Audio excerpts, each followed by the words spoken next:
Bonjour fidèles et chaleureux téléspectateurs, asseyez-vous confortablement. Bienvenue dans votre émission Canaan Club, un instant agréable chez vous avec nous. L'idée d'une femme idéale questionne depuis des décennies. Que représente-t-elle? Existe-t-elle vraiment? Idéale selon qui? Pour qui? Chaque homme désire trouver la femme idéale, celle qui remplirait tous ses critères. Cependant, cette utopie, aussi éphémère que soit-elle, se heurte souvent à la réalité. Jusqu'à présent, il n'existe pas de définition exacte de ce qu'elle représente. La femme idéale existe-t-elle vraiment? Nesrine et moi sommes avec tous les amis du club afin d'apporter des éléments de réponse à cette problématique. Bonjour chers amis du club. Bonjour Enel. Comment allez-vous? Bien. Alors, le thème qui nous conduit, le sujet qui nous conduit lors de cette émission est la suivante. La femme idéale existe-t-elle? Avant que nous puissions nous lancer dans le sujet proprement dit, je proposerais d'abord qu'on s'étende sur ce que c'est d'abord un idéal, parce que je pense que c'est quand même un terme assez important. L'idéal est ce qui correspond aux besoins.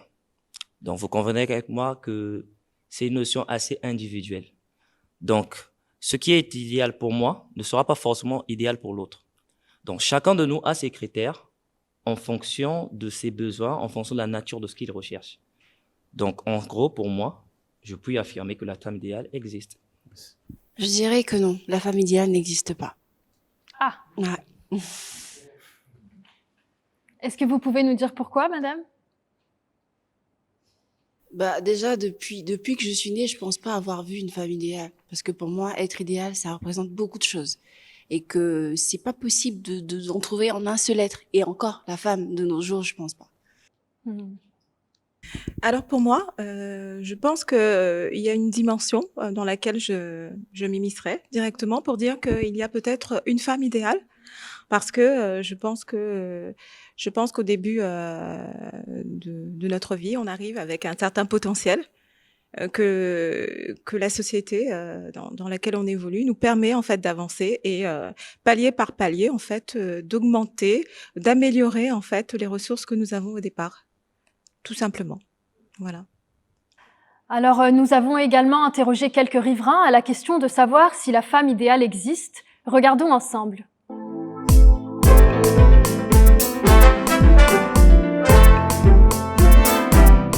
Oui, la femme idéale existe vraiment.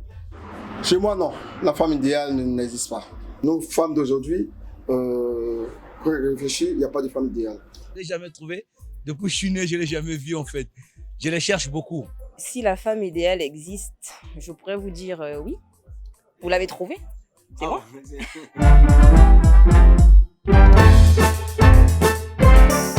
La femme idéale, c'est une femme active dans la société. C'est une femme qui passe pas son temps à dormir. C'est une femme qui vit pour les autres, qui vit pour la nation. C'est une femme en fait qui n'est pas seulement là pour donner la vie aux enfants, mais bon, c'est une femme qui vit pas seulement pour ses enfants, mais qui vit pour les gens autour d'elle. Donc voilà, c'est un peu pour moi la définition d'une femme idéale. Une femme bon cœur, une femme qui compatit beaucoup. Une femme d'abord qui a la crainte du Seigneur. C'est celle qui prend soin de sa famille et c'est la femme qui prend soin de l'humanité. La femme idéale, il faut d'abord prendre la femme dynamique, la femme autonome, la femme qui ose. Pas une femme qui compte que sur quelqu'un d'autre, qui compte d'abord sur elle-même. Je pense que la femme idéale commence d'abord par moi-même que je suis, la personne que je suis. Alors voilà quelques réponses intéressantes de la part des riverains. Nous avons eu la femme dynamique, la femme idéale qui n'existe plus de nos jours, ou encore la femme qui doit porter toute la lourdeur de l'humanité sur ses épaules. Alors, quel est votre avis sur ce sujet? Bon, après visionnage des différents témoignages, différents avis, il y a un témoignage particulier qui m'a sauté à l'esprit. C'est celui du monsieur qui disait que je ne l'ai jamais vu et donc du coup je cherche jusqu'à présent. J'aimerais juste faire nuancer que le fait de ne pas voir quelque chose ne signifie pas que la chose n'existe pas. Donc du coup je reste figé sur mon point de vue. C'est la vocation que j'avais en fait envie de partager avec vous. Merci. Alors, la femme idéale, cette histoire, c'est vraiment une affaire d'État. C'est compliqué. Les uns et les autres auront toujours des avis différents parce que nous ne regardons pas tous dans la même direction, nous ne venons pas des mêmes univers, nous ne grandissons pas dans les mêmes systèmes. Bref, chacun aura son œil sur la question et son avis. Mais ce qui est sûr, la femme idéale, je pense on peut la trouver quelque part. Il y a quelqu'un qui cherchait dans les témoignages. Moi, j'ai l'adresse. Alors, la femme idéale habite dans un quartier qu'on appelle ce qui convient généralement. Mais elle est dans une parcelle qu'on appelle à qui elle convient. Alors, pour vous, chers amis du club, quels seraient les critères réalistes ou justes qui définiraient au mieux la femme idéale? Merci beaucoup pour la question. Je pense que depuis le départ, on parle du mot idéal, qui pour moi constitue à peine une vision que chacun de nous se détermine en fonction de ce qu'il veut avoir. Donc aujourd'hui, ce sont des jugements tout à fait subjectifs. Chacun voudrait trouver une femme idéale répondant à tel ou tel critère. Les critères dépendent de ce qu'on veut avoir demain, de la vision qu'on se détermine. Donc, dire qu'il y a des critères précis pour avoir une femme idéale, ça veut dire que je répondrai à la question première qui est posée. Est-ce qu'elle existe? Je dirais oui pour rejoindre ma consoeur tout à l'heure. Elle existe en fonction du besoin qu'on veut avoir. Donc, l'un des critères pour moi, c'est quand on a de la considération. Là, je prends une femme, par exemple, une femme au foyer. Quand on a de la considération et le respect pour son homme, quand on est une femme déterminée au changement, ce sont là peut-être les quelques critères qui peuvent permettre à identifier une quelconque femme idéale. Alors moi, j'aimerais intervenir. Ce que je peux dire, c'est que c'est vrai, on a tous des pensées différentes, des besoins différents, même si tous des hommes. Donc on sait quand même ce qui est bon et ce qui n'est pas bon, du plus ou moins. Alors moi, je dirais que la femme idéale, elle peut exister et c'est le modèle qu'on a envie de suivre. C'est une femme modèle dans le sens où elle a de bonnes valeurs, elle pose des actes qui inspirent et elle fait du bien à son entourage. Donc je dirais qu'elle est équilibrée, donc elle a un peu de tout. Donc elle peut être bonne dans le foyer, bonne à la cuisine, bonne travailleuse. Donc en fait, elle rassemble beaucoup de choses auxquelles plusieurs personnes aspirent. Donc, en fait, c'est comme une salade de fruits. Elle est bonne au travail, elle est courageuse, elle aime ses enfants. En fait, celle qui rassemble le plus de critères, pour moi, devient l'idéal. En fait, quand je regarde une femme, même quand j'ai 10 ans ou j'ai 15 ans, je dis, celle-là, je veux lui ressembler parce que j'ai vu quelque chose d'idéal en elle. Donc, pour moi, l'idéal, c'est celle qui, dans plusieurs critères féminins, par exemple, foyer, enfant, travail, propreté, beauté, qui renferme le plus. Donc, elle n'est pas à 100%, mais elle a des critères et elle est un modèle pour la société. Voilà comment je différais. Et je pense qu'elle existe quelque part. Quelque part. En guise de complément, effectivement, quand on parle de critères, je pense qu'il y a différents éléments à prendre en compte. Il y a des critères physiques, critères moraux. Il y a, tout à l'heure, je disais, je soufflais à une amie du club qu'il y en a certains hommes qui voudraient avoir plutôt une femme de taille courte. Il y en a d'autres qui voudraient de grande taille. Donc, il y en a, par rapport à ça, c'est les critères physiques. Après, on le sait, hein, il y a certains, par rapport à l'idéal, ils voudraient des rondeurs. Il y a d'autres, ils voudraient un mannequin.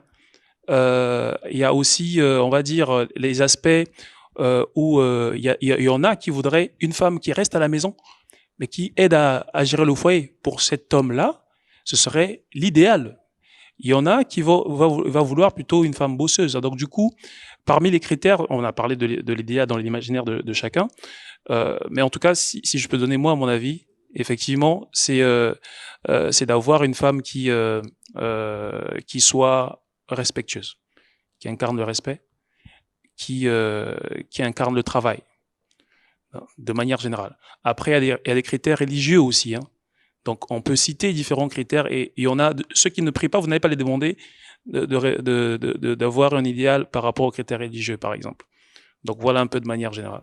Je veux rebondir sur le côté religieux. En fait, je veux dire simplement que la religion n'est pas juste un critère. Il faut pratiquer, il faut avoir des pratiques. Donc, on peut être religieux sans avoir les actions qui montrent cette religion. Alors, je pense qu'on parlerait plus d'actes posés par la femme. Quels sont les actes que je pose? Ce sont les actes que je pose qui font de moi l'idéal. Je peux être dans une religion et puis après inciter tout le monde. Donc, pour moi, la religion n'est pas une référence. C'est plutôt ce que je porte comme fruit, ce que je pose comme acte, ma manière de vivre. Est-ce que je vis que pour moi, égocentriste, égoïste, orgueilleuse, rivale, jalouse? On sait que ça, c'est pas des bonnes choses. Une femme qui est jalouse n'est pas idéale. Mais celle qui partage, celle qui donne, celle qui respecte. On a tous, que ce soit des Chinois, des Français, des Américains, on veut tous les choses. On est tous des hommes. Donc, je sais que quelque part, on sait ce qui est idéal. Je sais que quelque part, on sait tout ce qui est idéal. C'est les valeurs, c'est les actions bien posées.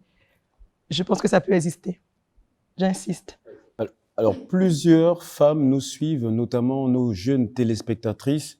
Et la question est de savoir comment faire pour devenir la femme idéale. Et alors, plusieurs critères, notamment ceux que nous avions déjà entendus, mais aussi, est-ce que la femme idéale est-elle le résultat de l'environnement dans lequel elle évolue, ou plutôt de l'éducation, parce qu'on sait que c'est la base, c'est le socle, ou simplement d'un développement personnel, donc le self-mind? Que pensez-vous? Alors, oui, moi je pense qu'effectivement, en fait, la femme idéale, on la conçoit par rapport à son éducation, par rapport à l'environnement que l'on choisit une fois qu'on devient adulte. On a parlé de modèle, par rapport au modèle aussi qu'on choisit. Et effectivement, tout le monde, on a su le dire, on a su rebondir sur le fait que c'est vraiment une notion subjective. Et donc, les jeunes filles qui aspirent à devenir une femme idéale, ou bien qu'est-ce qu'elles vont devoir faire? Elles vont devoir, en fait, de manière générale, on va essayer de regarder un peu dans sa société, on va regarder un peu aux influences qu'on a. Aujourd'hui, par exemple, on est à l'ère où tout le monde est sur les réseaux sociaux, on est très influencé par ce qui se passe sur Internet et compagnie, et ce sont des choses aussi qui vont influencer notre définition de la femme idéale. On va toujours un peu avoir un modèle aussi. Celle qui va regarder tout le temps les Kardashians, dans sa pensée, elle va penser que physiquement, la femme idéale, c'est un peu celle qui sera comme Kim Kardashian. Ce n'est pas ce qu'elle aura reçu forcément de son éducation, de l'environnement dans lequel elle évolue. Mais c'est quelque chose qui va influencer sa notion à elle de ce qu'est une femme idéale. Si jamais elle regarde très souvent aussi les émissions, tout ce qui vient de l'Occident, ça va aussi influencer sa notion à elle de ce qu'est la femme idéale. Ça va pas forcément venir de son éducation. Ses parents vont peut-être lui dire, fais la cuisine. Pour moi, c'est important pour une femme de savoir tenir une maison, de savoir cuisiner. Mais en regardant ce qui se passe à la télévision, elle va se dire, mais ça compte pas. Parce que ce que je regarde, les influences que j'ai, de ce que j'idéalise en regardant la télévision, les femmes n'ont pas besoin de faire ça, elles ont l'air d'être accomplies. Parce que depuis tout à l'heure, j'écoute et puis je me dis, finalement, idéal, c'est quoi? On a dit perfectionnement. Mais pour moi aussi, perfectionnement, ça veut dire abouti, ça veut dire accompli. Eh ben, qu'est-ce qu'on pense en fait d'une femme accomplie? Il y en a qui vont dire, la femme accomplie, c'est ma mère. Parce que c'est le modèle que j'ai eu, en fait. Le premier modèle qu'on a, c'est ça, en fait. Ça va vraiment influencer la notion d'un garçon, en se disant, moi, la femme idéale, je veux qu'elle soit comme ça. Et généralement, ça va être le reflet de son épouse, ça va être il va même préférer avoir, en fait, une collègue au boulot qui soit un peu comme sa maman, parce qu'il aura une meilleure affinité. Et pour une femme comme moi, ça va être comme ma mère, parce que c'est ce que j'ai reçu. Et pour moi, c'est le best. Et ça influence, en fait. D'où l'importance, en fait, de l'environnement. Et après, la société, ça vient par la suite. Ça va vraiment être des influences qu'on va avoir ensuite. Mais généralement, quand la société ou quand tout ce qui est externe à son environnement primaire influence sur sa notion de femme idéale, c'est qu'on n'a pas vraiment adhéré à cette notion primaire-là. Donc, on va aller chercher un peu à l'extérieur ce qu'on peut trouver de mieux pour se faire son schéma de la femme idéale. Donc, ça veut dire qu'elle n'a pas eu forcément un modèle pour pouvoir s'orienter si on s'en tient un peu à moi, je pense que oui. C'est-à-dire qu'elle n'a pas trouvé dans sa cellule primaire la femme idéale, elle va chercher à l'extérieur, en fait. Parce que quand on l'a trouvée à la maison, ça a été une tante, ça a été une mère, une grande sœur, mais on va aller compléter uniquement. On va pas renier ce qu'on a uniquement qu'on a reçu à la base, on va pas aller chercher ça à l'extérieur, quoi. Et c'est pour ça que je pense que vraiment la notion de femme idéale, on va vraiment chercher des petits bouts partout pour en faire ensuite un schéma de base idéaliste. Après, on a entendu la femme de grand cœur, on a entendu la femme entrepreneur, on a entendu la femme qui sait prendre soin de sa maison, on va entendre la femme qui sait bien éduquer les enfants, mais ça c'est subjectif, la notion d'éducation. Chaque femme éduque son enfant comme elle entend. On va entendre celle qui sait prendre soin de son mari. Il y en a qui vont te dire prendre soin de mon mari, c'est lui faire la table, être là quand il passe à table. Il y en a qui vont dire ça compte pas, même s'il mange seul, c'est pas grave, mon mari le supporte bien. Donc c'est vraiment quelque chose de subjectif. Alors pour moi, merci pour la parole. Et moi, je veux plutôt m'atteler sur le point sa propre volonté. Alors, je pense que toute femme, elle est idéale en fonction de ce qu'elle décide d'être. Et elle se donne un modèle de ce qu'elle désire être dans la société. D'où je me dis qu'on ne naît pas peut-être idéal, mais on peut le devenir. Donc, la femme idéale n'existe pas pour moi. À mon avis, elle n'existe pas. Mais les femmes qui nous suivent maintenant peuvent décider d'être idéales. Et idéales en fonction d'abord de leur propre vision à elles et aussi en fonction du partenaire qu'elles désirent avoir pour sa vie. Et aussi même, je dirais aussi, vraiment c'est question de volonté, hein, c'est question de volonté vers où on s'oriente, parce que ça peut aussi être idéal dans la société, pas que seulement une femme idéale pour le foyer.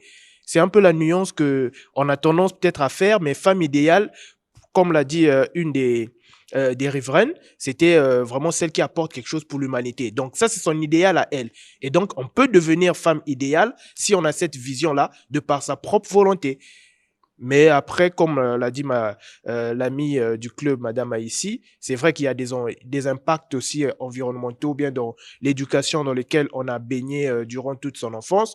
Donc, l'idéal peut aussi être vu d'un point de vue comme modèle pour sa mère. Mais après, au fil du temps, au fil des années, est-ce que c'est vraiment son bon modèle ou on aspire à un modèle quelconque et donc on peut le devenir avec du temps. Mais tout est question de volonté et de savoir vers où on veut aller. Bonjour encore. Alors moi je suis Priska. Mon avis à moi, déjà quand on est dans un environnement et on a une croissance. Il y a une certaine croissance. Donc il y a un remplissage qui se fait dans notre environnement direct. Et comme la sœur de l'amie a dit tout à l'heure, que en fait c'est ce que l'on reçoit, que après sur le terrain de tous les jours que l'on déverse. Donc déjà pour moi, chacun a son idéal de un. Donc pour moi ça n'existe pas, parce que si c'est par rapport à qui on est idéal. Si c'est moi je vais faire des efforts en me basant sur quelque chose. Il faut une comparaison. On se compare à qui? Quel est d'abord le critère premier qui détermine que nous sommes idéaux? C'est ça ma première question. Ensuite, une femme. Une femme, c'est, en définition, la femme, c'est un être humain de sexe opposé de l'homme. Une femme aussi, c'est une adulte. D'accord? C'est une adulte. Et quand on parle d'adulte, il y a une certaine maturité. Hein? On trouve bien des femmes enfants. Et donc, pour moi, je me dis, quand vous parlez d'idéal, ça correspond à qui? Je trouve que la question est même égoïste parce que on parle que des femmes et je trouve que c'est un poids trop lourd pour une femme. De demander à est-ce qu'une femme, un être humain, de demander qu'elle soit idéale. Parce que quand on parle d'idéal, on parle de modèle, on parle de perfectionnement. Et vous allez voir que quand, par exemple, tellement des gens ont des yeux tournés vers vous et en étant idéal, vous êtes oppressés. Vous êtes oppressés et ça fait que vous allez toujours vouloir être meilleur. Et le jour où vous faites une petite bêtise, une petite erreur, ça fait que toutes les cartes se sont écroulées. Alors, on est idéal par rapport à qui? On est idéal pourquoi? Parce que si moi, je dois être idéal par rapport à moi, c'est mon bien-être d'abord. Moi, l'idéal, c'est d'abord ton bien-être. Est-ce que tu te sens bien dans ta peau? Est-ce que tu t'acceptes toi-même? Pour que l'autre puisse t'accepter, il faut que toi-même, tu puisses t'accepter. C'est ce que toi-même, tu penses de toi qui fera que l'autre te trouvera idéal. Parce que quand, par exemple, quand le frère a dit tout à l'heure, excusez-moi de frère, c'est un terme d'église, l'ami de tout à l'heure a dit que la dame, parce qu'elle est habillée, mais on va pas limiter l'idéal à un vêtement. À un moment donné, cet habit va ternir. On va pas aussi limiter l'idéal à un état physique. Il y a la vieillesse, il y a le time qui aura des effets sur la peau. Donc, ça dépend. C'est vraiment variable. On ne va pas figer l'idéal. Il y a une évolution. Il y a des siècles avant, la femme idéale, comme j'ai vu, j'ai même rigolé, la plus belle des femmes, c'était une Perse, la princesse de Perse, qui était toute courte de taille, avec de la barbe, et que pour le temps, c'était la femme idéale, en beauté. Mais aujourd'hui, il y a l'évolution qui fait que cet idéal est vraiment passé, et on va connaître encore une autre croissance où l'idéal, en fait, est tellement variable qu'on ne peut pas se limiter en disant moi je suis où je veux. Ça c'est égoïste pour les hommes, hein. Franchement. La question elle est relative, oui. Mais nous voulons avoir surtout plus de détails en ce qui concerne les critères de la femme idéale. Oui, on a évoqué plusieurs critères, notamment l'environnement, l'éducation, aussi le développement personnel, etc. Justement, c'est pour répondre à cette question. Alors, ça va paraître un peu péjoratif, mais moi je dirais que la question sur l'environnement, est-ce que la femme pour être idéal, doit être influencé par l'environnement, par l'éducation, ainsi de suite. Moi, je dirais que la femme est une soupe concoctée à l'aide de l'ensemble de tous ces ingrédients. On a l'éducation. L'éducation, elle est familiale à la base, elle est scolaire ensuite, et à l'environnement. On a les amis, pas forcément ceux qui sont avec nous dans l'éducation scolaire ou nos sœurs dans l'éducation familiale. Il y a l'environnement simplement. J'irai plus au-delà en parlant du milieu professionnel, par exemple. Alors, je m'explique. Je commence à la base. L'éducation familiale. D'accord, on a la morale. Un parent inculque une éducation à sa fille. Ne pensez-vous pas qu'il est possible que cette fille comprenne vraiment ce que le parent veut inculquer et par la suite l'exécute? Allons dans l'éducation scolaire. Allons dans l'éducation scolaire. Parlons d'un programme scolaire. Ne pensez-vous pas qu'une femme peut assimiler un programme scolaire? Et rien que par ces deux exemples, une fille qui a reçu la culture de politesse de son père, cette même fille qui grandit, qui va à l'école, qui est, on va dire, communément intelligente à l'école, ne pensez-vous pas que c'est possible? Une telle femme qui a son diplôme et qui arrive dans le milieu professionnel, exécute, intériorise les valeurs de son entreprise. Ne pensez-vous pas que cette femme est un modèle? Alors, cela simplement pour dire qu'il ne s'agit pas, ce n'est pas une question de cumul, c'est plus une question de complémentarité. Alors, lorsqu'on a une bonne éducation, oui, on peut être une bonne professionnelle. Oui, lorsqu'on exécute à bien sa culture d'entreprise, c'est possible d'être une personne idéale pour son entreprise. C'est pour dire que la femme idéale, on va dire, s'il faut le dire, peut exister. Mes parents sont fiers de moi parce que justement, j'ai pris en compte l'éducation qu'ils m'ont communiquée. À l'école, j'ai des diplômes, je travaille bien. Sur le milieu professionnel, je travaille bien. J'ai un mari, en tout cas avec qui on n'a pas de dispute. J'ai des enfants et j'en prends bien soin.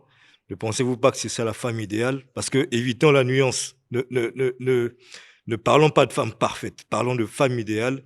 Et je reviens sur M. Sage au début qui a parlé de selon le besoin de chaque couche de la société. Je vous garantis qu'on peut parler de femme idéale. Alors, je me permets de prendre la parole aussi pour donner mon opinion. Et j'avoue que à ce niveau-là, je me rapprocherai en fait de l'avis du pasteur Chenal. Pour moi, à la base, quelle que soit la naissance, quel que soit l'endroit où on arrive dans cette société, ce n'est pas le plus important. Hein. Il y a des enfants qui naissent orphelins, ils n'ont ni de père ni de mère. Néanmoins, ils arrivent à être des modèles, des archétypes pour la société. Par conséquent, c'est vrai qu'à travers cette question, avant d'arriver sur le plateau, je me suis dit, cette question paraît très simple. Et au final, c'est un vrai baril de poudre. Se poserait-on la question de dire l'homme idéal? Non. Ça veut dire qu'on jette en pâture encore la femme. Et en effet, ça prouve qu'en dépit de siècle après siècle, la femme est considérée aujourd'hui comme un objet jeté en pâture.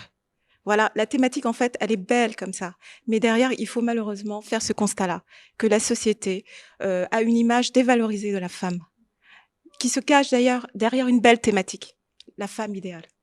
Allons-nous poser la question, faire le même débat pour un homme, l'homme idéal? Non. Honnêtement, non. Donc, pour moi, la femme idéale, en effet, je chevauche la question qui arrive, la quatrième, elle sommeille en chacune des femmes. Parce que chaque femme a un potentiel qu'elle peut faire évoluer, agrandir, en fonction, en effet, de tous ces éléments-là, l'éducation qu'elle va avoir, l'environnement. Au final, ce que je voudrais dire par rapport aux jeunes femmes, hein, ne vous faites pas manger, avaler par le didacte du physique du corps, parce qu'en fait, c'est ce qui détruit tout cela. En fait, les gens d'aujourd'hui, quand ils imaginent la femme idéale, honnêtement, la première chose qu'on a à l'esprit, c'est le physique. Non. On ramène tout à l'apparence. Hein. On peut le voir avec les selfies qui détruisent les jeunes filles d'aujourd'hui. etc., etc. Je ferme la parenthèse. C'est pour dire que, avant tout, je pense qu'il faut être bien dans sa peau, tout simplement. Et la femme idéale, c'est cette femme qui se construit dans le temps, qui n'hésite pas à saisir toutes les opportunités qu'elle va avoir au cycle de sa vie.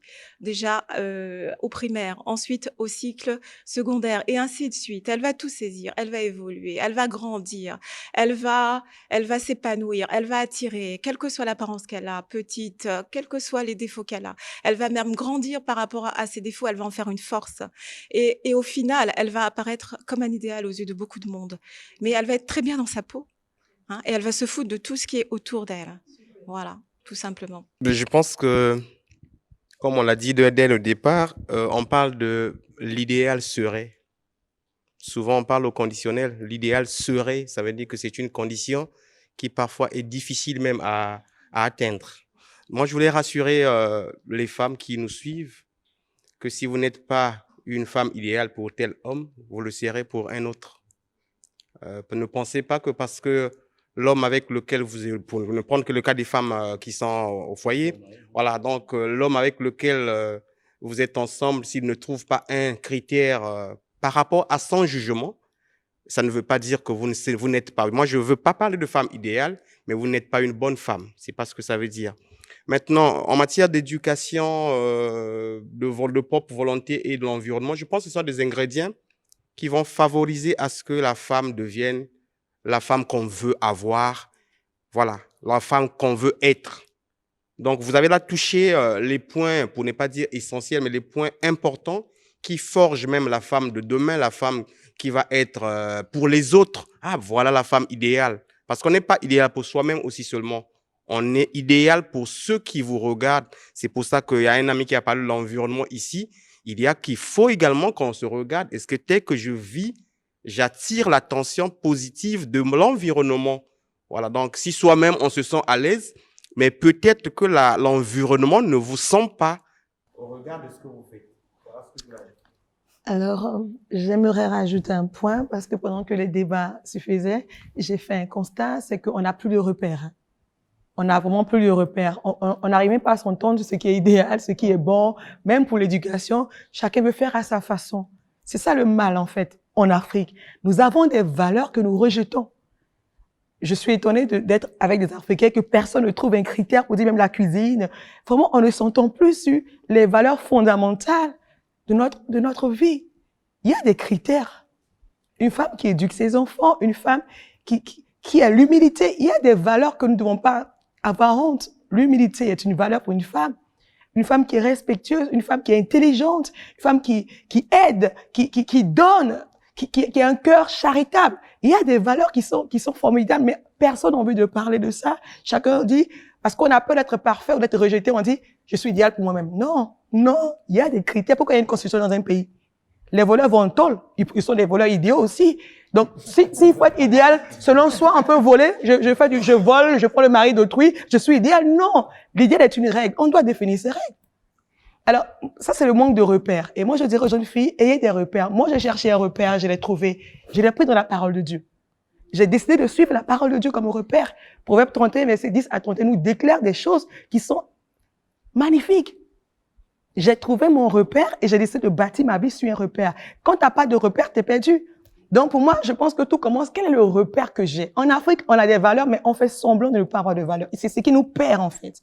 Pour moi, une femme idéale, il faut d'abord avoir un repère. Si elle n'a pas de repère, elle ne sera jamais idéale.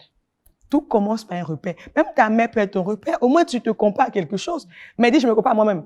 Donc, quand tu veux voler, tu voles. Parce que pour toi, voler, c'est... Non, mais attends, le libertinage n'est pas aussi une qualité. Donc, vraiment, j'étais un peu choquée que personne n'arrive à dire, pour moi, l'idéal, c'est l'humilité, c'est la sagesse. Mais moi, j'ai pas envie de dire, être homme, c'est une valeur.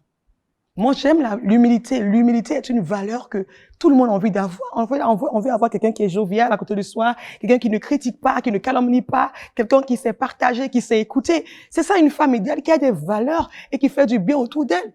Mais pas pour les autres. En fait, on devient idéal pour soi-même. On se bâtit, on se construit pour atteindre une vision qu'on a. Et quand on le fait sans regarder les autres, finalement, ils nous regardent et disent, j'ai envie de faire comme cette personne. Moi, j'ai passé 3 ans de ma vie en train d'étudier un livre pour dire, Seigneur, je dois être comme ça. Excusez-moi de dire Seigneur, parce qu'elle a déjà dit, Pasteur Chenal, donc je vais profiter. Donc, j'ai passé du temps à dire, je dois faire ça, je dois faire ça. Pour moi, pour mon bien-être, je suis épanouie. Mais en même temps, j'arrive à impacter des gens. Pour moi, je suis sur le chemin de l'idéal. Vous voyez, mais il faut quand même qu'on ait un repère. Mais si on est perdu là, on n'ira pas loin. Donc, quel est le repère que nous voulons choisir? Est-ce la parole de Dieu? Est-ce l'islam? Est-ce le bouddhisme? Mais il faut que tu aies quel repère?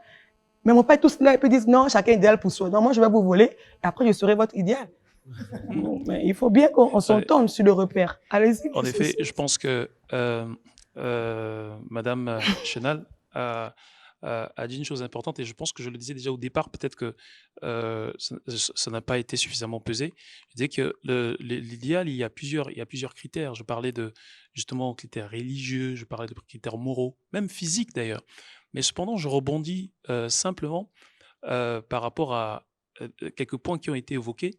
Et je pense qu'à mon humble avis, on ne devrait pas plutôt positionner le débat d'un point de vue frontal. Parce que tout à l'heure, j'entendais dire qu'on ne mettrait pas, qu'on ne poserait pas la même question pour les hommes. À mon humble avis, depuis tout à l'heure, effectivement, on a tendance à définir l'idéal par rapport au regard d'eux. Et je pense que cela a été dit tout à l'heure. D'une certaine, on ne va pas y échapper. Mais comme on l'a dit, effectivement, on a toujours tendance, dans nos débats d'une manière générale, à opposer l'homme et la femme. Ce qui ne serait pas, à mon humble avis, louable, hein, parce qu'effectivement, vu que là, on parle de la femme idéale, je pense qu'il faudrait déjà partir des premiers constats, comme on l'a dit. C'est de l'introspection. C'est d'abord de la propre personne. Quand on vient tous avec les mêmes atouts, d'une manière générale. On a le souffle, on a les yeux, on a les oreilles. Après, en grandissant, il faudrait que la personne définisse avant tout quel serait l'idéal pour elle. D'abord, à mon humble avis. Et puis, certainement, et très certainement, au moment de définir l'idéal pour elle, elle confrontera forcément cet idéal à un environnement. Et c'est ce qui fera justement le tout pour cette personne. Donc voilà un peu de manière générale ce que je voudrais dire. Mais pour chuter, je pense que d'une certaine manière, l'idéal pour la femme, à mon humble avis ici, c'est d'abord de dire ce qu'elle est d'abord elle-même, la femme idéale. Pas en opposant avec l'homme. Parce que sinon, ça risque de nous perdurer dans des débats qu'on connaît déjà en fait. Merci.